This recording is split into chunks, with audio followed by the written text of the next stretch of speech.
अब एक दिक्कत क्या है, यहाँ पे एक चीज गलत लिखी हुई है, आप अपने टीचर से वेरीफाई करके मुझे बताना मैं सही हूँ या नहीं हूँ। तो ये आपका आ गया क्या, स्ट्रेंथ। तो आपको ये सब कुछ नहीं करना है, इतना रिएक्शन आप सीधे ऐसे करके जैसे ही आप 0.4.5 रेशियो देखते हो आपके दिमाग से आंसर टिक हो जाता है 1। मैं क्या करूंगा, इस बार मैं पूछ दूंगा कि बताओ कितने कोऑर्डिनेटेड वाटर है। Hey guys, welcome back to my YouTube channel. जैसा कि आपको पता है, हम लोग इस चैनल पे 7 सीरीज की वीडियो लॉन्च करने वाले हैं, जिसमें से 3 सीरीज ऑलरेडी लॉन्च हो चुकी है। ठीक है, जो इस चैनल पे नए हैं, जिन्हें नहीं पता कौन सी सीरीज लॉन्च हुई, उन्हें मैं बता दूं कि एक पीवाईक्यू की सीरीज है, जहाँ की मैं नॉर्मल पीवाईक्यू नहीं करवा रहा हूँ, सॉल्यूशन तो सारे करवाते हैं। मैं आप उनमें ये बता रहा हूँ कि इस क्वेश्चन से आगे आपके ये पॉसिबल क्वेश्चन बन सकते हैं, आप इस पीवाईक्यू में ये गलतियां कर सकते हो, या फिर इस पीवाईक्यू को कैसे जल्दी सॉल्व करें। ठीक है। दूसरी सीरीज जो है वो आपकी इनऑर्गेनिक की सीरीज है, जिसकी मैं दूसरी वीडियो आज लेके आया हूँ। ठीक है, हाइड्रोजन की पहली वीडियो आपकी ऑलरेडी हो चुकी है, आज सेकंड वीडियो है जिसमें मैं इस चैप्टर को कंप्लीट करवा दूंगा। यहाँ भी मैं आपको इनऑर्गेनिक की सीरीज जो सीरीज है, इसमें मैं आपको चैप्टर्स नहीं पढ़वाने वाला हूँ, क्योंकि उसके लिए बहुत अच्छे अच्छे टीचर्स हैं, उनके सामने तो मैं कुछ नहीं हूँ। मैं यहाँ पे आपको बस एक हेल्प की तरह यहाँ पे काम करूँगा, क्योंकि होता क्या है कि आपको टीचर्स पढ़ा के चले जाते हैं, लेकिन आपको अभी भी डाउट रहता है कि मैं उसमें याद क्या करूँ और इसको छोड़ू क्या। ठीक है, और मैं यहाँ पे वही आपको बताने वाला हूँ कि इस पेज में आपको ये याद करना है, आप इसको छोड़ सकते हो, यहाँ से क्वेश्चन नहीं आते। यहाँ से क्वेश्चन आते हैं तो कैसे आते हैं। ठीक है, ऑल्सो कि आप यहाँ पे ये मिस कर देते हो, आपको ये ध्यान देना है। अब क्योंकि एक स्टेटमेंट और असर्शन वाले क्वेश्चन काफी बन रहे हैं, तो मैं आपको ये भी बताऊंगा कि यहाँ से ये क्वेश्चन बन के आ सकता है, यहाँ से ये क्वेश्चन बन के आ सकता है। ठीक है, कहीं पे कोई ट्रिक है तो मैं आपको बता दूंगा कि ऐसे उसको याद रख लो। ठीक है, रिएक्शंस, कौन से रिएक्शंस याद करने हैं, कौन से रिएक्शंस को आप छोड़ सकते हो। ठीक है, इन सारी चीजों पे हम लोग इस सीरीज में बात करें। ठीक है, तो बिना कोई देरी के हम लोग वीडियो पे आगे चलते हैं। अगर आपको वीडियो पसंद आएगी तो वीडियो को लाइक करना। ठीक है, चैनल को सब्सक्राइब कर लेना, क्योंकि ऐसी काफी वीडियोस आगे भी आने वाली है। तो सबसे पहले यहाँ देखोगे तो यहाँ आपको इस पेज में हम लोग यहाँ तक कर चुके थे, क्या नाम, हम लोग प्रॉब्लम 9.3 तक कर चुके थे। ठीक है, डिस्कस। यहाँ पे हम लोग को क्या करना है, वाटर से आज करना है। तो वाटर वाले टॉपिक में अगर आप देखोगे तो यहाँ आपको कुछ भी याद नहीं करना है, यहाँ भी आपको कुछ याद नहीं करना है। ठीक है, यहाँ से आपका चीज स्टार्ट होता है। ठीक है, सबसे पहले तो आपको पता है वाटर में सबसे इंपॉर्टेंट प्रॉपर्टी क्या है, हाइड्रोजन बॉन्डिंग। तो यहाँ पे यही बताया हुआ है कि जो आपकी वाटर होती है वो H2S और H2SE से, ठीक है, जितने भी ये सारे मॉलिक्यूल्स है इस ग्रुप के, उन सब से उनकी वाटर की freezing point, boiling point, heat of vaporisation और हीट ऑफ फ्यूजन ज्यादा होती है। सबका रीजन सेम है, हाइड्रोजन बॉन्डिंग। तो आपको एक चीज ये ध्यान देना है, यहाँ से स्टेटमेंट वाले या एसोसिएशन रीजन वाले क्वेश्चन बन के आ सकते हैं। यहाँ पे स्टेटमेंट आपको ये दे देंगे कि hydrogen water molecule has heat of vaporisation more than H2S, reason आपका क्या होगा, तो हाइड्रोजन बॉन्डिंग रीजन होगा। ठीक है, तो ये चीज आपको यहाँ से ध्यान देना है। दूसरी चीज यहाँ से क्या आ सकती है कि जो वाटर है किसी भी लिक्विड के मुकाबले अगर आप उसको देखोगे तो उसमें हायर स्पेसिफिक हीट होती है, थर्मल कंडक्टिविटी ज्यादा होती है, सरफेस टेंशन ज्यादा होता है, डाइपोल मूवमेंट ज्यादा होता है, डाइलेक्ट्रिक कांस्टेंट ज्यादा होता है। तो ये चीज आपको यहाँ से याद रखना है कि वाटर में सब कुछ ज्यादा है किसी भी लिक्विड के मुकाबले। ठीक है, आगे चलते हैं। आगे चलोगे तो आपको यहाँ एक टेबल दिखेगा। तो इस टेबल में आपकी बहुत चीजें हैं जो कि मैंने यहाँ पे आपको साइन के हिसाब से दिखा दिया। आपको वैल्यूज याद नहीं करनी। पिछले वीडियो में ये पूछ रहा था एक बच्चा कि भैया आपको हम लोग को वैल्यूज याद करनी है, नहीं वैल्यूज आपको याद नहीं करनी है, आपको बस ट्रेंड्स याद रखने हैं। तो यहाँ पे अगर आप देखोगे तो मैंने यहाँ मार्क कर दिया, आप क्या देखोगे कि जो D2 और H2O है, इन इन सब में जब आप कंपेयर करोगे मेल्टिंग पॉइंट, बॉइलिंग पॉइंट, या फिर इंथैल्पी ऑफ फॉर्मेशन, या फिर इंथैल्पी ऑफ वेपराइजेशन, तो चारों चीजें D2O में ज्यादा है वाटर के मुकाबले। तो आप सीधे याद रख सकते हो कि D2O में ये चारों चीज ज्यादा है। वाटर में क्या ज्यादा है आपका, वाटर में ज्यादा है डायरेक्टिव कॉन्सेंट। तो मतलब सीधे इसको ऐसे याद रख सकते हो कि डायरेक्टिव कॉन्सेंट को छोड़ के बाकी सारी चीजें D2O की ज्यादा है, बस डायरेक्टिव कॉन्सेंट वाटर की ज्यादा है। ठीक है, इसके बाद जो चीज आपको याद रखनी है यहाँ पे वो ये है, यहाँ से एक बहुत इंपॉर्टेंट स्टेटमेंट और असर्शन रीजन वाले क्वेश्चन बन सकते हैं। क्या है ये चीज, कि ये बोल सकते हैं कि बताओ जो वाटर है वो रिस्पॉन्सिबल है आपके moderation of climate and body temperature. तो ये तो सही चीज है। ठीक है, स्टेटमेंट 1 हो जाएगा। स्टेटमेंट 2 ये दे देंगे कि क्यों, क्या रीजन है उसका। तो रीजन इसका है कि high enthalpy of heat of vaporisation और हीट कैपेसिटी, ये दो रीजन जो है वो आपके हैं कि जो वाटर है आपका मॉडरेट कर पाता है क्लाइमेट को और बॉडी टेम्परेचर को। ठीक है, तो यहाँ से एक एसोसिएशन रीजन या फिर स्टेटमेंट वाले क्वेश्चन बन के आ सकते हैं। तो दूसरी चीज जो है कि आपका जो वाटर मॉलिक्यूल है उसमें काफी कोवलेंट मॉलिक्यूल जैसे कि अल्कोहल, कार्बोहाइड्रेट्स, ये सब भी डिजोल्व हो जाते हैं। रीजन क्या होगा, फिर से हाइड्रोजन बॉन्डिंग रीजन होगा। तो ये दो चीज आपको यहाँ से इस पैराग्राफ से याद रखना है। फिर यहाँ पे आपको कुछ भी याद नहीं रखना है, ये एक दिया हुआ है कि बेंड शेप में होता है, ये तो सबको पता है। ठीक है, बेंड है इसलिए पोलर मॉलिक्यूल है, ये आप यहाँ से ध्यान रख सकते हो। अच्छा, उसके बाद यहाँ पे आपको रखना है, आपको याद रखना है कि जो हाइड्रोजन बॉन्डिंग है वो कब दिखती है, जब वो लिक्विड लिक्विड या फिर सॉलिड स्टेट में हो, गैस के फॉर्म में हाइड्रोजन बॉन्डिंग नहीं दिखती है। एक ये चीज ध्यान देना। अब जो क्वेश्चन बन के आ सकता है वो यहाँ से आ सकता है, यहाँ से अच्छा क्वेश्चन बन के आ सकता है। क्या आ सकता है कि इन्होंने दिया है कि अगर एटमॉस्फेरिक प्रेशर पे आप आइस बनाते हो तो कैसा फॉर्म में बनेगा, हेक्सागोनल फॉर्म में। लेकिन वही आप लो टेम्परेचर पर बनाते हो तो क्यूबिक फॉर्म में बनेगा। ठीक है, ये चीज ध्यान दे दोगे। यहाँ से आपको अब अगर पूछोगे भैया ये याद कैसे रखे, तो मैंने इसको कैसे याद रखा था, देखो मैं ऐसी चीजों को ना याद कर लेता था अपने आसपास की चीजों से। तो मैंने पूछा कि अगर मेरे को कोई पूछे कि आइस कैसा दिखता है, तो मैं बोलूंगा क्यूबिक। ठीक है, और मुझसे कोई दूसरा क्वेश्चन पूछे कि आइस बनाते कैसे, तो मैं बोलूंगा कि टेम्परेचर कम कर दो। तो मतलब मेरे को आइस के बारे में दो ही चीज पता है कि आइस क्यूब जैसा दिखता है, और उसमें कैसे बना सकते हैं, उसको लो टेम्परेचर करके बना सकते हैं। ठीक है, मेरे को हेक्सागोनल का कोई आइडिया ही नहीं है, और मेरे को ये पता ही नहीं है कि प्रेशर को कैसे वेरी करें कि आइस बन जाए। ठीक है, तो अगर तो जनरल चीज ऐसे याद रखना कि अगर कोई आपसे पूछे कि लो टेम्परेचर पे कौन सा आइस मिलता है, तो आप बोलोगे क्यूबिक, क्योंकि आपको वही पता है। और दूसरा कोई पूछे प्रेशर के लिए, तब बोलोगे हेक्सागोनल। ठीक है, ये चीज आपको याद रख लेनी है। उसके बाद अगर यहाँ पे एक क्वेश्चन बन सकता है यहाँ से कि जो आपका वाटर है वो जब ठंडे के टाइम पे आता है तो वहाँ पे एक लेक्स के ऊपर एक लेयर बन जाता है ना, शीट बन जाती है आइस की। क्यों बन जाती है? ताकि वो थर्मल इंसुलेशन दे पाए अंदर जो एक्वेटिक लाइफ जिंदा है। ठीक है, तो इसके लिए तो एक यहाँ से ये क्वेश्चन बन के आ सकता है कि मतलब कि थर्मल इंसुलेशन के लिए वो जो लेयर है वो बन जाती है ऊपर। उसके बाद ये तो आपको पता है कि density of ice is less than density of water, इसमें तो कोई दिक्कत नहीं है। क्यों? हाइड्रोजन बॉन्डिंग के कारण। ठीक है, जो आइस है उसका स्ट्रक्चर कैसा है, केज लाइक होता है या फिर ओपन स्ट्रक्चर होता है, वो यहाँ पे दिया हुआ है। तो आपको ये याद रखना है कि आइस से पूछ सकते हैं आइस का कैसा स्ट्रक्चर है, तो ओपन स्ट्रक्चर है। ठीक है, क्यों है? तो हाइड्रोजन बॉन्डिंग के कारण है। उसके बाद दूसरी चीज यहाँ से आ सकती है कि जो आपकी ये आइस है इसमें जो वाटर मॉलिक्यूल्स है उसमें होता क्या है कि एक ऑक्सीजन एटम आपके 4 अदर ऑक्सीजन एटम से सराउंडेड हो सकते हैं। ये क्वेश्चन पूछ सकते हैं कि एक ऑक्सीजन एटम आपके आइस में कितने ऑक्सीजन एटम से सराउंडेड होते हैं, तो बोलोगे 4। ठीक है, उसके बाद आगे चलते हैं हम लोग, तो यहाँ पे chemical properties of water start होता है। तो यहाँ पे आपको क्या क्या रखना है?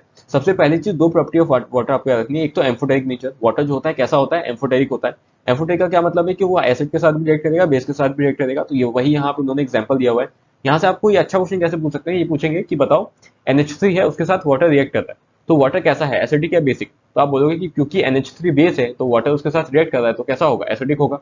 और जब H2S के साथ देंगे तो H2S एसिडिक है, तो वाटर रिएक्ट कर रहा होगा तो बेस की तरह काम कर रहा होगा। तो ये आपसे यहाँ से क्वेश्चन पूछ सकते हैं, वो यहाँ पे लिखा हुआ है इन्होंने। ठीक है, अच्छा, और ये किस कंसेप्ट पे? ये ब्रॉन्सेट के कंसेप्ट पे, ये भी ध्यान रखते हो, लिवर्स के कंसेप्ट पे नहीं है, ये ब्रॉन्सेट के कंसेप्ट पे आपने इसको एम्फोटेरिक बोला है। अच्छा, उसके बाद आपने यहाँ से कर लिया। उसके बाद आप क्या कर सकते हो कि ये पूछ सकते हैं ऑटो प्रोटोलाइसिस या फिर सेल्फ फाइनेशन ऑफ वाटर क्या है। तो उसमें क्या होता है, वाटर वाटर के साथ ही रिएक्ट करता है, तो और साथ में क्या देता है, H3O प्लस या फिर और साथ में OH नेगेटिव देता है। तो यहाँ पे ये एसिड और कंजुगेट एसिड चीज लिखी हुई है, ये आपको इक्विलिब्रियम में पढ़ाया जाता है टीचर से, आप वहां से देख लेना। ठीक है, ये भी चीज आप ध्यान रख सकते हो कि वाटर वाटर के साथ रिएक्ट करके क्या देता है, तो H3O प्लस और OH नेगेटिव देता है। उतना इंपॉर्टेंट ये नहीं है। फिर यहाँ पे रिडॉक्स रिएक्शन में कोई खास चीजें यहाँ पे लिखी नहीं है, आप ये इस रिएक्शन को लेकिन ध्यान दे सकते हो कि वाटर सोडियम के साथ Na मेटल के साथ रिएक्ट करके क्या देता है, तो NaOH देता है प्लस हाइड्रोजन गैस निकालता है। ये चीज यहाँ से ध्यान देना, ये शायद पूछ सकते हैं इस रिएक्शन में कुछ भी। ठीक है, उसके बाद फोटोसिंथेसिस वाला तो आपको पता है कि वाटर ऑक्सीजन के फॉर्म में निकल जाता है फोटोसिंथेसिस में। ठीक है, उसके बाद ये फ्लोरीन वाला भी उतना इंपॉर्टेंट नहीं है, इसको हटा सकते हो। यहाँ से चीज आ सकती है मेन, हाइड्रोलिसिस रिएक्शन में क्या पूछ सकते हैं ये आपको ये रिएक्शंस दे देंगे बहुत सारी, अब पूछेंगे बताओ इनमें से कौन सा रिएक्शन हाइड्रोलिसिस रिएक्शन है। ठीक है, अब एक तो चीज है आप उसको याद कर लो कि P4O10 वाला रिएक्शन और SiCl4 वाला, और एक यहाँ पे N3 नेगेटिव वाला। दूसरा तरीका क्या है, मैंने इसको क्या याद रखा था कि हाइड्रोलिसिस रिएक्शन ऐसे होते हैं कि मोस्टली उसमें कोई ऑक्सीडेशन स्टेट का चेंज नहीं होता है। तो अगर ध्यान से देखोगे तो मैंने यहाँ दिखा भी रखा है कि P में +5 है यहाँ भी, और यहाँ भी P में जब निकालोगे तो +5 आएगा। ऐसा ही यहाँ भी +4, यहाँ भी +4, यहाँ भी 3, यहाँ भी 3। तो मतलब कि अगर आपको बहुत सारे रिएक्शन दिए हुए तो आप वहाँ ऑक्सीजन स्टेट निकाल लेना जिसमें चेंज नहीं आया होगा, और ऐसा ऑप्शन एक ही होगा पक्का, जिसमें चेंज नहीं आया होगा वो क्या होगी, आपकी हाइड्रोलिसिस रिएक्शन होगी। ठीक है, उसके बाद आप अगर आप देखोगे यहाँ पे एक स्टेटमेंट दी हुई है कि जो हाइड्रो ये क्या कहते हैं वाटर है उसके पास एक प्रॉपर्टी थी हाई डाइलेक्ट्रिक कांस्टेंट की। सबसे जितने भी लिक्विड है उसमें सबसे ज्यादा हाईएस्ट किसकी होती है, वाटर की होती है। तो ये क्या पूछ सकते हैं यहाँ पे कि वाटर के पास एक प्रॉपर्टी है हाइड्रेटिंग टेंडेंसी, मतलब कि वो किसी को भी हाइड्रेट कर सकते हैं बहुत ज्यादा। क्यों? Because of high dielectric constant. तो ये यहाँ से एक स्टेटमेंट रीजन वाला क्वेश्चन बन सकता है। तो ये पैराग्राफ इंपॉर्टेंट है, आपको ध्यान देना है कि हाइड्रेट्स की फॉर्मेशन, तो तीन टाइप के हाइड्रेट बनते हैं, कोऑर्डिनेटेड वाटर, इंटरस्टिशियल वाटर और हाइड्रोजन बॉन्डेड वाटर। ठीक है, ये तीन आपको ध्यान रखना है। अब जो सबसे ज्यादा क्वेश्चन जहां से पूछा जा चुका है और पूछते हैं वो है ये हाइड्रोजन बॉन्डेड वाटर। यहाँ से एक क्वेश्चन कॉमन क्वेश्चन आता है क्या कि CuSO4.5 दे देंगे और पूछेंगे बताओ इसमें कितने वाटर ऑफ क्रिस्टलाइजेशन है, या फिर पूछेंगे कितने हाइड्रोजन बॉन्डेड वाटर है। तो इन सब का आंसर 1 होता है। ठीक है, अभी तक आपको ये इतने बार दोगे ना आप मॉक्स में कि आपको आदत हो जाएगा 1 टिक करने का। लेकिन मैं क्या करूंगा, मैं मान लो एंटी हूँ, तो मैं बोलूंगा कि आपको तो पता है आंसर 1 होता है हमेशा मोस्टली, जैसे आप CuSO4.5 देखते हो आपके दिमाग से आंसर टिक हो जाता है 1। मैं क्या करूंगा, इस बार मैं पूछ दूंगा कि बताओ कितने कोऑर्डिनेटेड वाटर है, तो उस केस में आंसर 4 हो जाएगा। ठीक है, वैसे यहाँ पे मैंने लिखा भी हुआ है कि आउट ऑफ 5 H2 मॉलिक्यूल जो आपको यहाँ दिख रहा है, 4 इज एक्टिंग एज लिगेंड जिसको कोऑर्डिनेटेड वाटर मॉलिक्यूल बोल रहे हैं, और एक ही जो है वही वाटर क्रिस्टलाइजेशन है जिसको आप हाइड्रोजन बॉन्डेड वाटर बोलते हैं। ठीक है, तो आपको ये ध्यान देना है। ठीक है, वो यहाँ पे क्वेश्चन भी है, आप यहाँ से देख सकते हो। दूसरा चीज जो याद रखना है आपको, इंटरस्टिशियल वाटर, ये मैं बोलूंगा आपको सीधे एग्जांपल याद रख लेना है। क्यों? क्योंकि इसका एग्जांपल बस एक दिया हुआ है, तो यूनिक चीज है, तो आपसे ये डायरेक्ट पूछ सकते हैं। क्या पूछेंगे कि बताएं इनमें से कौन सा इंटरस्टिशियल वाटर का एग्जांपल है, बहुत सारे एग्जांपल दिए होंगे आपस में, ये सारी चीजें भी होंगी, तो आपको आंसर टिक करना है BaCl2.2H2। ठीक है, कोऑर्डिनेटेड वाटर नहीं पूछेंगे क्योंकि इसके ऊपर एक कोऑर्डिनेशन का चैप्टर ही है, तो क्वेश्चन पूछेंगे तो वहां से पूछेंगे, यहाँ से नहीं पूछेंगे। ठीक है, बस अगर आपको याद रखना है फिर भी ऐसा देखो कि अगर आपको सारे H2O मॉलिक्यूल ब्रैकेट के अंदर दिख रहे हैं तो वो कोऑर्डिनेटेड है, अगर आपको ब्रैकेट ही नहीं दिख रहा है तो इंटरस्टिशियल है, और अगर ब्रैकेट के अंदर 4 H2O और एक बाहर दिख रहा है तो आपका क्या है, हाइड्रोजन बॉन्डेड वाटर है। ऐसा में ऐसे याद रख सकते हो। अब हाइड्रोजन चैप्टर में जो सबसे इंपॉर्टेंट पैराग्राफ है उस पर हम लोग आ चुके हैं, क्या है, हार्ड एंड सॉफ्ट वाटर। अगर 100% टाइम्स क्वेश्चन आते हैं इससे तो 85% चांस है कि क्वेश्चन यहीं से है। ठीक है, 15% चांस ये है कि बाकी जगह से क्वेश्चन आए, 85% चांस है कि क्वेश्चन आपके hard and soft water topic से ही आएगा, और इसी को आप बार बार बोलोगे। तो इस चैप्टर में जो सबसे बार रिवाइज करना है वो है आपका हार्ड एंड सॉफ्ट वाटर वाला टॉपिक। सबसे पहले क्या है कि आपको देखना है कि डिफरेंस क्या होता है हार्ड एंड सॉफ्ट वाटर में, तो वो आपको पता होना चाहिए कि प्रेजेंस अगर है कैल्शियम या मैग्नीशियम सॉल्ट्स का, कैसे सॉल्ट्स का, हाइड्रोजन कार्बोनेट के फॉर्म में, क्लोराइड के फॉर्म में या फिर सल्फेट्स के फॉर्म में, तो आप बोलोगे हार्ड वाटर है। अगर ये सब नहीं है तो बोलोगे सॉफ्ट वाटर है। ठीक है, हार्ड वाटर क्या देता है, पानी के साथ, अगर आप सोप के साथ लेदर नहीं देगा, सॉफ्ट वाटर लेदर देता है। तो कपड़े साफ करने में कौन हेल्प होगा, जो लेदर देगा, मतलब कि सॉफ्ट वाटर। ठीक है, हार्ड वाटर इसलिए आपका बेकार हो जाता है। तो आपको करना क्या होता है, यहाँ आगे जब वाटर ट्रीटमेंट करोगे तो आप हार्ड वाटर को सॉफ्ट वाटर में बदल रहे होगे। ठीक है, अच्छा, उसके बाद हम लोग यहाँ क्या देखेंगे, तो इस यहाँ पे यही चीज लिखी हुई है। उसके बाद आप यहाँ देखते हो कि ये स्कम वम प्रेसिपिटेट वगैरह लिखा हुआ है, यहाँ पे आपको कुछ नहीं ध्यान देना है, यहाँ से क्वेश्चन आने के चांस नहीं है, क्योंकि ये टॉपिक आपके केमिस्ट्री इन एवरीडे लाइफ में दिया हुआ है। ठीक है, लास्ट में सोप वाला टॉपिक, तो अगर इनको क्वेश्चन पूछना होगा तो वहां से पूछेंगे, यहाँ से नहीं पूछेंगे। ठीक है, अगर उसके बाद हम लोग आ गए अनसुटेबल फॉर लॉन्ड्री वगैरह, ये सब चीज देख ली। हाँ, ये चीज आप ध्यान रख सकते हो कि ये कि जो एक स्टेटमेंट आ सकता है कि हार्ड वाटर जो है आपकी अनसुटेबल होती है लॉन्ड्री के लिए, मतलब कपड़े धोने के लिए, और बॉयलर्स के लिए, बॉयलर्स आपके फैक्ट्रीज वगैरह में लगे होते हैं, ये दोनों के लिए, ब्रॉयलर्स हो चाहे लॉन्ड्री हो, दोनों में आपके हार्ड वाटर जो है अनयूजफुल होते हैं। ठीक है, अच्छा, उसके बाद हम लोग अगर चलेंगे क्यों अनयूजफुल होते हैं, तो ये भी एक लाइन लिखिए, क्योंकि वो ब्रॉयलर की एफिशिएंसी कम कर देता है। तो अब हम लोग आगे टेम्पररी हार्डनेस। ठीक है, तो जैसा कि मैंने बताया था कि हार्डनेस कब होता है, हार्डनेस हार्ड वाटर कब बोलते हैं, जब आपके मैग्नीशियम या फिर कैल्शियम के सॉल्ट प्रेजेंट हो, किस फॉर्म में, हाइड्रोजन कार्बोनेट के फॉर्म में, क्लोराइड्स के फॉर्म में या फिर सल्फेट्स के फॉर्म में। अब देखो, अगर जो आपके मैग्नीशियम कैल्शियम के सॉल्ट है वो प्रेजेंट है आपके हाइड्रोजन कार्बोनेट के फॉर्म में या फिर बाई कार्बोनेट के फॉर्म में, तो आप बोलते हो टेम्पररी हार्डनेस है। लेकिन अगर जो सॉल्ट्स हैं मैग्नीशियम कैल्शियम के, वो आपके प्रेजेंट है क्लोराइड्स या सल्फेट्स के फॉर्म में, तब आप बोलते हो परमानेंट हार्डनेस। तो ये तो समझ में आ गया। अब हमको करना है कि टेम्पररी हार्डनेस को कैसे हटाते हैं ये देखना है। तो यहाँ पे दो प्रोसेस दिए हुए हैं, एक तो दी हुई है आपकी बॉइलिंग, दूसरी दी हुई है आपकी क्लार्क मेथड। तो बॉइलिंग से क्या करते हैं, तो बॉइलिंग में आपको सबसे पहले समझना है क्या है, एक इंपॉर्टेंट लाइन दी है जहाँ से स्टेटमेंट और एसर्शन यूजिंग क्वेश्चन बन सकते हैं। अब एक दिक्कत क्या है, यहाँ पे एक चीज गलत लिखी हुई है, आपने अपने टीचर से वेरीफाई करके मुझे बताना मैं सही हूँ या नहीं हूँ। ठीक है, यहाँ पे लिखा हुआ था कि जो मैग्नीशियम बाइकार्बोनेट है वो बन जाता है मैग्नीशियम हाइड्रोक्साइड। ये मैग्नीशियम कार्बोनेट नहीं बनता। क्यों नहीं बनता है, क्योंकि लिखना चाहिए था इनको कि क्योंकि जो मैग्नीशियम हाइड्रोक्साइड है उसकी सोलिबिलिटी कम होती है as compare to magnesium carbonate के, और सोलिबिलिटी कम होगी तभी हम उसको प्रेसिपिटेट के फॉर्म में बाहर निकाल पाएंगे, क्योंकि हम लोग को तो सेपरेट करना है मैग्नीशियम। ठीक है, अब इन्होंने क्या लिख दिया था, हाई सोलिबिलिटी प्रोडक्ट होती है किसकी, मैग्नीशियम हाइड्रोक्साइड की। अगर हाई सोलिबिलिटी होगी तब तो ज्यादा सोल्यूबल हो जाएगा, तो हम लोग अलग कैसे कर पाएंगे। ठीक है, तो ये आप मैंने चेक भी किया था, इक्विलिब्रियम में एक टेबल दिया हुआ है आपके सोलिबिलिटी प्रोडक्ट का, तो वहां आप देखोगे तो वैल्यू इसी की कम है, सोलिबिलिटी प्रोडक्ट आपकी मैग्नीशियम हाइड्रोक्साइड की कम है। ठीक है, और मैंने सर्च भी किया गूगल वगैरह पे, तो मेरे को यही मिला कि इन्होंने गलत लिखा हुआ है। तो आप एक बार वेरीफाई करके मेरे को कमेंट में बताना कि मैं सही हूँ या गलत हूँ। ठीक है, अब हम लोग यहाँ क्या देखते हैं कि सबसे पहले तो यही क्वेश्चन आ जाएगा कि आपका मैग्नीशियम हाइड्रोक्स बाइकार्बोनेट जो है वो किस में चेंज होता है बॉइलिंग में, आपके हाइड्रोक्साइड में या फिर कार्बोनेट में। तो आपके हाइड्रोक्साइड में चेंज होता है, पहली चीज। ठीक है, रीजन क्या पूछ लेंगे, रीजन वो आपको देना है because of low solubility product of magnesium hydroxide as compare to magnesium carbonate. क्यों, क्योंकि तभी तो हम लोग उसको प्रेसिपिटेट के फॉर्म में अलग कर पाएंगे। तो एक तो स्टेटमेंट वाला क्वेश्चन बढ़िया यहाँ से बन जाएगा ये। दूसरी चीज, जो कैल्शियम बाइकार्बोनेट है वो किस में चेंज होगा, तो कैल्शियम कार्बोनेट में चेंज होगा, इसमें कोई दिक्कत नहीं। ठीक है, तो आपको ये ध्यान देना है कि मैग्नीशियम हाइड्रोक्साइड में चेंज होता है और कैल्शियम कैल्शियम कार्बोनेट में चेंज होता है। ठीक है, ये देख लिया आपने। फिर यहाँ देख लो CO2 निकल रहा है, इसको हम लोग मैं आगे आगे लिंक करवाऊंगा आपसे। क्लार्क्स मेथड पे आते हैं हम लोग अगले, तो इसमें क्या करते हैं हम लोग, लाइम ऐड करते हैं। ठीक है, इसमें आपको पहले तो देखना है क्लार्क्स मेथड में हम लोग क्या ऐड कर रहे हैं, तो लाइम ऐड कर रहे हैं। उसमें फिर होगा क्या, आपका जो कैल्शियम बाइकार्बोनेट है, जैसा पहले कार्बोनेट में चेंज होता है अभी भी कार्बोनेट में चेंज होगा। फर्क बस इतना है कि वहाँ CO2 निकला था या H2O निकला है। ये ध्यान दोगे कि CO2 किस में निकल रहा है, तो बॉइलिंग वाले में निकल रहा है। ठीक है, क्योंकि ये देखो बहुत इंपॉर्टेंट टॉपिक है, इससे बहुत बार क्वेश्चन आ चुके हैं, तो अगर एग्जामिनर को इसी से फिर से क्वेश्चन बनाना है तो ये काफी डीप जा सकता है। तो इसलिए आपको यहाँ एक एक पॉइंट ध्यान देना है, जहां से क्वेश्चन कम आया वहां आप ऊपर ऊपर से पढ़ के निकल जाओगे, कोई दिक्कत नहीं। फिर यहाँ देख लिया आपने, फिर हम लोग आते हैं मैग्नीशियम बाइकार्बोनेट पे। तो मैग्नीशियम बाइकार्बोनेट अगर दिया हुआ है तो इसमें आपको ध्यान देना है कि इसमें कैल्शियम कार्बोनेट एक तो बनता है जो पहले नहीं बन रहा था, और एक मैग्नीशियम हाइड्रोक्साइड जो पहले ही बना था वो भी अभी बनेगा।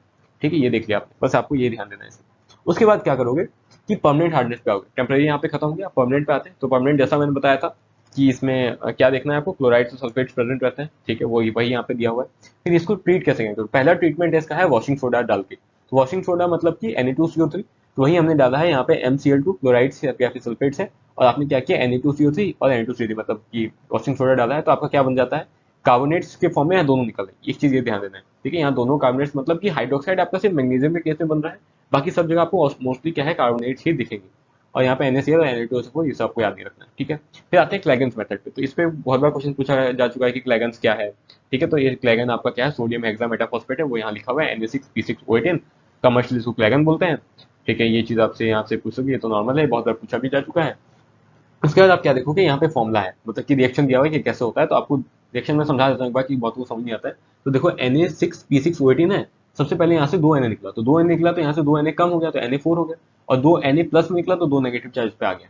फिर इसी को लेके आप M2 प्लस के साथ, मतलब कि जो मैग्नीशियम या फिर आपकी कैल्शियम दोनों पॉजिटिव चार्ज कैटायन है, उसके साथ रिएक्ट हुआ, उसको जनरली लिखा हुआ है M2 प्लस, ठीक है। तो क्या होगा, ये M2 प्लस है, अगर एक 2 प्लस वाला चार्ज आ रहा है तो 2 Na की जगह लेगा, क्योंकि सोडियम पे तो एक चार्ज होता है, तो 2 Na की जगह ले चुका है ये, और यहाँ से 2 Na कम हो गए, यहाँ एक M आ गया, बाकी तो और जो फॉर्मूला था पहले का वही फॉर्मूला है, और क्योंकि 2 Na की जगह लिया है तो यहाँ पे 2 Na बाहर निकल चुका है, ठीक है। तो ये समझ में आ गया। तो क्वेश्चन एक मैंने यहाँ साइड में बना के लिखा है, पता नहीं क्वेश्चन सही है या नहीं, तो मैंने लिखा है कि एक बार इसको M को हटाने में आपके 4 Na प्लस यूज हो जा रहे हैं, क्योंकि 2 यहाँ से निकला फिर 2 यहाँ से निकला, ठीक है। आप ये ध्यान दे सकते हो। हाँ, क्वेश्चन क्या पूछ सकते हैं कि इस वाले मेथड में, क्लैगन्स मेथड में, आपका जो कॉम्प्लेक्स एनायन है वो होल्ड करके रखता है Mg2 प्लस और कैल्शियम 2 प्लस को सॉल्यूशन के अंदर ही, मतलब कहीं पे प्रेसिपिटेट होकर अलग नहीं निकल रहा है, सॉल्यूशन में ही है, लेकिन वो एक कॉम्प्लेक्स के फॉर्म में, ठीक है। उसके बाद आप देखोगे ion exchange method. Ion exchange method को हम लोग ज्यूलाइट या फिर परम्यूटाइड प्रोसेस भी बोलते हैं। एक तो ये चीज होगी, इसमें हम लोग क्या यूज करते हैं, हाइड्रेटेड सोडियम एल्यूमिनियम सिलिकेट, जिसको आप ज्यूलाइट बोल रहे हो। तो आपसे एक क्वेश्चन पूछ सकते हैं कि जियोलाइट किसको बोल रहे हैं, तो सोडियम एल्यूमिनियम सिलिकेट को बोल रहे हैं, NaAlSiO4 फॉर्म याद रखना, ठीक है। इसी को परम्यूटाइड भी बोलते हैं। अच्छा, उसके बाद आगे आओगे तो इसको कैसे यूज करना है, तो जो आपने ये लिया है NaAlSiO4, इसको सिंपल लिख देते हैं, जो AlSiO4 है उसको लिख देते हैं Z, तो NaZ आ गया, NaZ आ गया, ठीक है। अब 2 NaZ लोगे, क्योंकि आपको एक डाई पॉजिटिव कैटायन को हटाना है, तो अब होगा क्या, यहाँ से 2 Na हट जाएगा, एक M आ जाएगा, तो वही फॉर्मूला बन गया MZ2, 2 Na प्लस हट गया। बस यही चीज है इसमें, इसमें उतना ध्यान नहीं देना। इस वाले में से क्वेश्चन बन के आ सकता है। यहाँ तो आपको बस ये ध्यान देना है कि आयन एक्सचेंज मेथड को बोलते क्या है, ज्यूलाइट या परम्यूटेड प्रोसेस, और ज्यूलाइट किसका फॉर्मूला क्या है। उसके बाद आप आगे आ जाते हो, तो यहाँ पे एक दिया हुआ है कि आपको अगर रीजनरेट करना है तो कैसे करोगे, तो रीजनरेट करेंगे by treating it with sodium chloride solution, ठीक है। एक चीज ध्यान देते हैं। उसके बाद आ जाते हैं हम लोग सिंथेटिक रेजिन्स मेथड। इसमें जो इंपॉर्टेंट चीज है वो यहाँ पे है, ठीक है। बाकी यहाँ से भी आप देख सकते हो कि सबसे, हाँ, पूछा जा सकता है इन सारे मेथड में सबसे एफिशिएंट कौन है, तो बोलोगे सिंथेटिक रेजिन मेथड। ये आपको बहुत बार दिमाग में आया कि आयन एक्सचेंज सही आंसर है, आयन एक्सचेंज सही आंसर नहीं है, सही आंसर है सिंथेटिक रेजिन मेथड, ठीक है, जो सबसे लास्ट में पढ़े हो। उसके बाद यहाँ पे क्या ध्यान देना है कि कैटायन एक्सचेंज रेजिन होता है, ऑर्गेनिक मॉलिक्यूल होता है SO3H, ठीक है, वाटर इनसॉल्युबल होता है, तभी तो आप सेपरेट कर पाओगे, ठीक है, RSO3 के फॉर्म में होगा। अच्छा, तो ये सब आपको यहाँ पे ध्यान देना है। सबसे पहले ध्यान यहाँ पे क्या चीज लिखी है कि RSO3H जो है उसको सबसे पहले NaCl के साथ ट्रीट करवा के आप RNA बना लेते हो, और उसके बाद आप यहाँ पे इसको यूज करते हो, तो RNA जो बन गया यहाँ पे। हाँ, फर्क क्या देख सकते हो यहाँ पे कि आयन एक्सचेंज में आपने NaZ यूज किया था, यहाँ पे आप RNA यूज करो, एक ये फर्क है, ठीक है। उसके बाद आपने सेम वही चीज, सेम रिएक्शन है बाकी तो जितने यहाँ पे किए, फिर वही जो रीजनरेट अगर करना हो तो NaCl सॉल्यूशन के साथ आप उसको रीजनरेट कर लोगे। हाँ, मेन चीज यहाँ से आती है कि अगर आपको प्योर डीमिनरलाइज डीआयनाइज वाटर निकालना है, मतलब कि डिस्टिल्ड वाटर, ठीक है, ये बोलना चाह रहे हैं, अगर डिस्टिल्ड वाटर बनाना है आपको, तो आप क्या करोगे, आप सक्सेसिवली एक बार उसको कैटायन एक्सचेंज से पास कराओगे और एक बार उसको एनायन एक्सचेंज से पास कराओगे, ठीक है। Cation exchange in the form of H plus, anion exchange in the form of OH negative. तो ये तो याद करने में मेरे को लगता नहीं दिक्कत होगी, क्योंकि कैटायन तो H प्लस ही होगा, एनायन तो OH नेगेटिव ही होगा, और वाटर की बात चल रही है, ठीक है। तो ये एक बहुत इंपॉर्टेंट क्वेश्चन है, यहाँ से सारी लाइन ही इंपॉर्टेंट है, यहाँ से क्वेश्चन आ सकती है। उसके बाद आप देखोगे यहाँ पे ये भी सिंपल है, कैटायन एक्सचेंज कैसे होगा, यहाँ पे आर था, तो अभी कैटायन एक्सचेंज में in the form of H plus बोला है, तो कैटायन यहाँ पे H है, Na नहीं है, तो RH, बाकी सेम रिएक्शन है, ठीक है। बस यहाँ H प्लस निकल गया, यहाँ Na प्लस निकलता था, क्योंकि कैटायन यहाँ Na यूज होता था। फिर यहाँ पे कैटायन एक्सचेंज में आपका H प्लस एक्सचेंज होता है, मतलब कि क्या भर गया, H प्लस निकल गया तो एसिडिक हो गया होगा, ठीक है। एक यही चीज यहाँ पे समझाई हुई है, the process results in the proton release and दस मेक्स वाटर एसिडिक, ठीक है। अच्छा, आगे चलेंगे फिर, तो यहाँ पे फिर उन्होंने एनायन एक्सचेंज दिया है, कैटायन एक्सचेंज देख चुके हैं। एनायन एक्सचेंज में क्या होगा कि RNH2 लेते हो, H2 के साथ जब रिएक्ट करवाते हो तो यहाँ बनता है RNH3 प्लस OH नेगेटिव, कुछ नहीं, H2 पूरा का पूरा ऐड हो गया, तो NH2 था, एक H2 का इसमें आ गया, और जो एक H बचा है वो OH नेगेटिव के साथ है, ठीक है। उसके बाद आप इसी को जब X नेगेटिव के साथ रिएक्ट कराओगे तो यहाँ से ये एनायन लेके निकल जाएगा। मतलब होता क्या है कि कैटायन एक्सचेंज जितने भी कैटायंस है, Mg2 plus, Ca2 plus, Na plus, इन सबको लेके निकल जाता है, तो आपके कैटायंस हट गए, और जो आपके ये वाली चीज़ है एनाइन एक्सचेंज, इन सब में सारे एनाइंस को लेकर निकल जाता है, Cl नेगेटिव, SO4 2 नेगेटिव। तो होता क्या है कि जो वाटर था उससे जितने भी आयंस थे सब निकल चुके होते हैं, तो आपका एकदम प्योर वाटर बन के निकल जाता है। ठीक है, ये समझ में आ गया। इसमें क्या होगा, आपका OH नेगेटिव निकल जाएगा। तो जो पहले आपका H प्लस निकलने के कारण एसिडिक हुआ था, अब वो OH नेगेटिव निकलने के कारण क्या हो गया, आपका बेसिक वापस से हो गया। ठीक है। अच्छा, उसके बाद वही चीज यहाँ पे लिखिए, यहाँ पे इंपॉर्टेंट चीज खत्म। एग्जॉस्टेड कैटायन एनायन को कैसे हम लोग वो कर सकते हैं, रीजनरेट कर सकते हैं, तो डाइल्यूट एसिड और डाइल्यूट एल्कली के साथ रिएक्ट करवा के। तो एक ये उतना इंपॉर्टेंट नहीं है, एक स्टेटमेंट बन के आ सकता है, फिर मैंने यहाँ पे बता दिया। फिर आते हैं हम लोग हाइड्रोजन पेरोक्साइड के ऊपर। तो सबसे पहली चीज जो आपको यहाँ देखनी है वो ये है, जो आपका हाइड्रोजन पेरोक्साइड होता है वो यूज होता है as a pollution control treatment. ठीक है, जो आपके हाइड्रोजन पेरोक्साइड है वो पॉल्यूशन कंट्रोल ट्रीटमेंट में यूज होता है। तो एक क्वेश्चन आ सकता है, which are the following is used in pollution control treatment. ठीक है, तो आप बोलोगे क्या, H2O2। ठीक है, ये आपको बहुत जगह मिलेगा जब आप एनवायरमेंटल केमिस्ट्री पढ़ोगे 11th का लास्ट चैप्टर, तो वहाँ भी आपको ये लाइन मिलेगी। ठीक है, तो मैंने ये बता दिया। प्रिपरेशन में आपको ये देखो, जिस रिएक्शन को मैं बोलूंगा याद कर लो, उतना इंपॉर्टेंट नहीं है लेकिन याद कर सकते हो, क्योंकि थोड़ा ये अच्छा लग रहा है देखने में। कोई रीजन नहीं है लेकिन याद कर लो। ठीक है, लेकिन BO2 dot 8H2O plus H2SO4 gives BaSO4 plus H2O2 plus 8H2O। ठीक है, ये रिएक्शन क्योंकि इसमें H2O2 बन रहा है और रिएक्शन थोड़ा अच्छा है, तो याद कर लो इसको। सेकंड वाला जो रिएक्शन है इसमें आपको ये सब नहीं पूछेंगे, ये सब बहुत लगेगा कि क्या है, याद क्या क्या करें इसमें, याद इसमें कुछ नहीं करना, आपको याद करना है ये चीज कि पूछेंगे कि बताओ, बहुत सारे रिएक्शन दे देंगे, बोलेंगे कि इनमें से कौन सा रिएक्शन D2O2 बनाने में यूज हो रहा है। तो आपको याद रखना है कि ये वाला जो रिएक्शन है K2H2O8 plus D2O gives KdSO4 plus D2O2, ये रिएक्शन आपको याद रखना है। ये लेबोरेटरी प्रिपरेशन में यूज होता है D2O2 के, तो ये बहुत इंपॉर्टेंट मेरे को लगता है, ये आ सकता है क्वेश्चन। उसके बाद थर्ड चीज जो आपको याद रखनी है वो है कि इंडस्ट्रियली कैसे बनता है। तो इंडस्ट्रियली बनता है ये ऑटो ऑक्सीडेशन ऑफ 2 एल्काइल एंथ्राक्विनोल से। तो आपको ये रिएक्शन याद नहीं रखना, बस आपको ये नाम याद रखना है कि इंडस्ट्रियली बनाएंगे कैसे, किससे, ऑटो ऑक्सीडेशन ऑफ 2 एल्काइल एंथ्राक्विनोल्स। ठीक है, उसके बाद आपको यहाँ पे कुछ याद नहीं रखना, मैंने हाईलाइट कर दिया था, बाद में उतना इंपॉर्टेंट लगा नहीं मेरे को।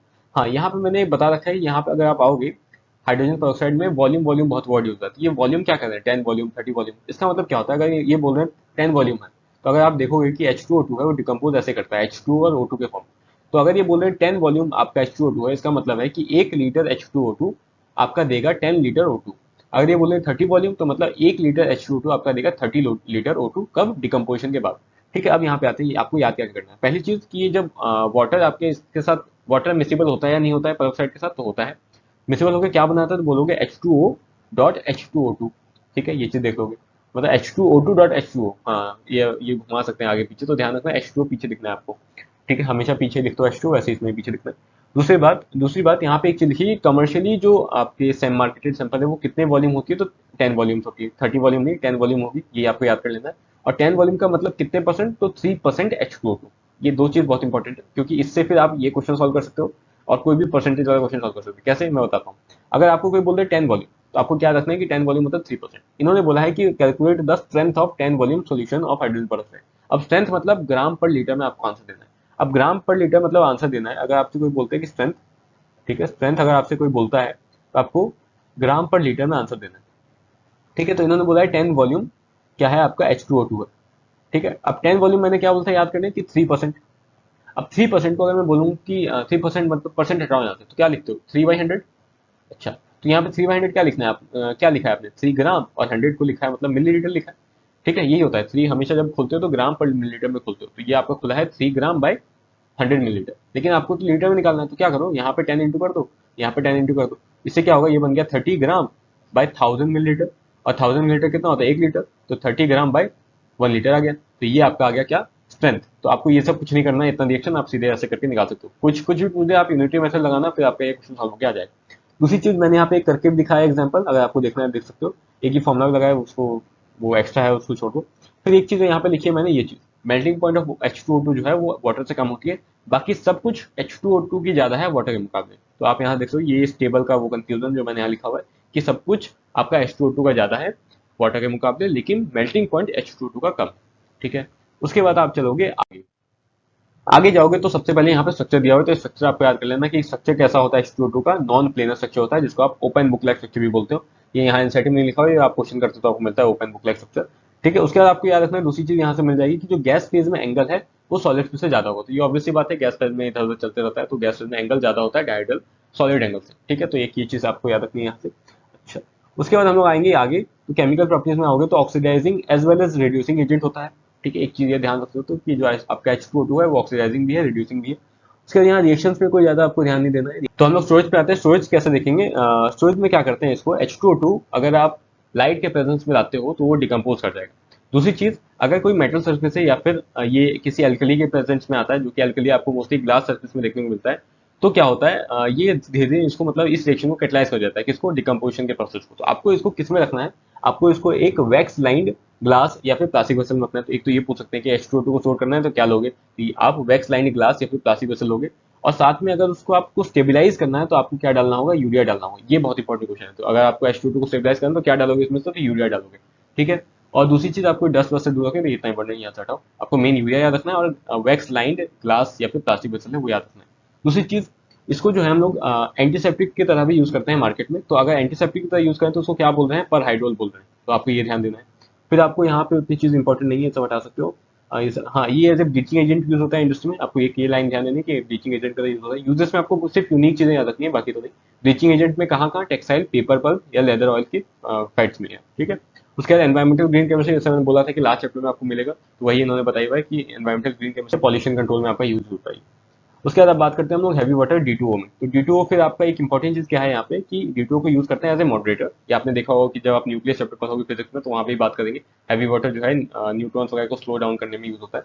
ठीक है, दूसरी चीज, ये जो क्वेश्चन है ये एम्स में आ चुका है, इसलिए मैंने इसको मार्क किया हुआ, तो ये आ सकता है कि in exchange reactions for study of reaction mechanism it can be, मतलब कि एक यूज पूछा था, which are the following are uses of heavy water, तो उसमें से एक ये स्टेटमेंट दी हुई थी, मतलब कि इंपॉर्टेंट स्टेटमेंट तभी दी होगी। तो आप इसको भी याद कर लेना कि D2O जो है वो यूज होता है इसमें भी, exchange reactions for the study of reaction mechanism जो आप पढ़ते हो तो उसमें एक्सचेंज रिएक्शन में आपका D2O यूज होता है। ठीक है, फिर मैं बोलूंगा कि इन तीनों रिएक्शंस पे याद कर लो क्योंकि ये थोड़ा यूनिक यूनिक से लग रहे हैं। ठीक है, CaC2 के साथ D2 अगर रिएक्ट करवाते हो तो आपका C2D2 plus CaOD whole twice बनता है। तो ये आपको ऑलमोस्ट H2O की तरह, अगर आपको याद करने में दिक्कत है ना तो इस पर जगह H2O रख के देखो तो आपके मन में जो आता है वही बनेगा। जैसे कि आप SO3 के साथ H2O रिएक्ट कराओगे तो H2SO4 बनता है, तो ऐसे यहाँ D2SO4 बन रहा है।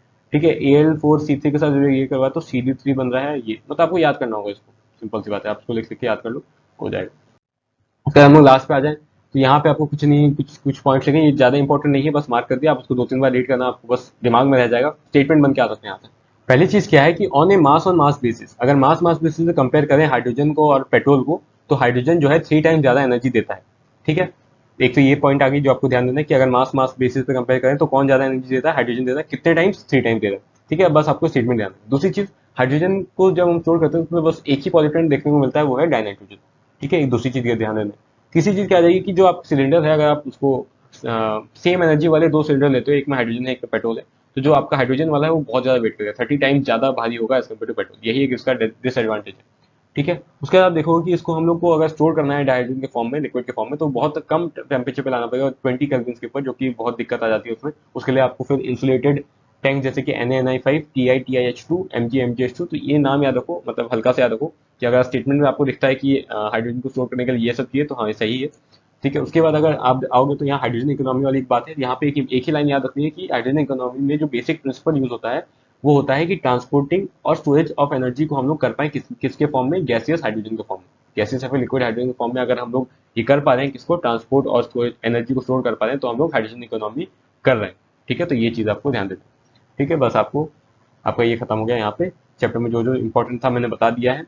ठीक है, होप कि आपको ये वीडियो पसंद आई होगी। ठीक है, वीडियो पसंद आई तो वीडियो को लाइक करना। ठीक है, चैनल को सब्सक्राइब कर देना और इसको शेयर करो जितना जल्द कर सकते हो, क्योंकि ताकि मैं मोटिवेटेड हूँ यार वीडियोस बनाने में, क्योंकि मैं अकेले ही काम कर रहा हूँ, मेरे साथ कोई है तो नहीं। ठीक है, तो ओके, बाय बाय, मिलते हैं नेक्स्ट वीडियो में। हाँ, और संडे को एक स्पेशल वीडियो आने वाली है तो उसको जरूर देखना, आपको मजा आएगा। Okay, bye.